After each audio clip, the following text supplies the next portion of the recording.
Në Kosovë, çmimet e banesave, si ato për mibli, ashtu dhe ato të qiras, janë duke u rrit vazhdimisht të viteve të fundit.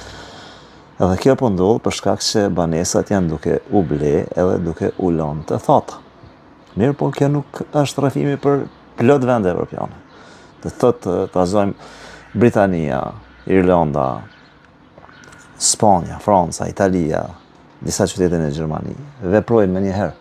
Thot nëse në Britani lënë për disa kohë banesën thatë, atëherë ta çojnë 300% çmimin e tatimit në pronë. Njëjtë ndodh edhe në Irlandë. Në Francë, për shembull, nëse lënë disa vjet banesën thatë, atëherë të hyjë tatimin e pronë diku 60% të qiras vjetore. Të hyjë tatimi edhe në Itali. Madje perla është në Berlin. Gjermania nuk ka ligj federal për këtë punë, mirë po disa qytete e kanë zgjidhur këtë çështje ndryshe.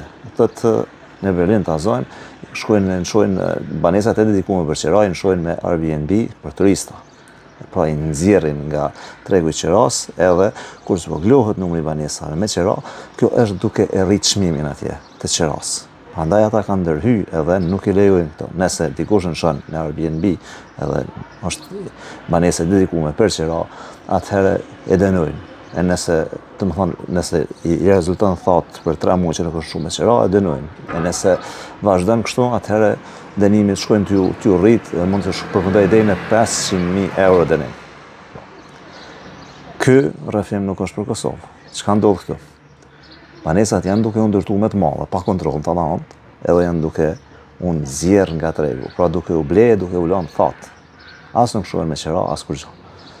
Dhe kur banesat rrin thatë, atëherë, pra për njerëz që nuk ju duhen ato, atëherë çmimi rritet, pasi që blerjet vazhdojnë, edhe nevojtarët nuk po kanë mundësi, ata që për me kanë nevojë me banu, atëherë nuk po kanë atë mundësi, pasi që as nuk dedikohen për qira ato banesa, as për shitje. Shiten njëherë edhe mbesin nxirren jashtë tregut. Në këtë mënyrë, çmimi është duke mbetur i lartë. Prandaj intervenimi për banesat e thata, që të veprohet si në Evropë, pra që të rritet tatimi në pronë, edhe të rritet madje shumë, është shpëtimi vetëm për ta ulur çmimin. Faleminderit.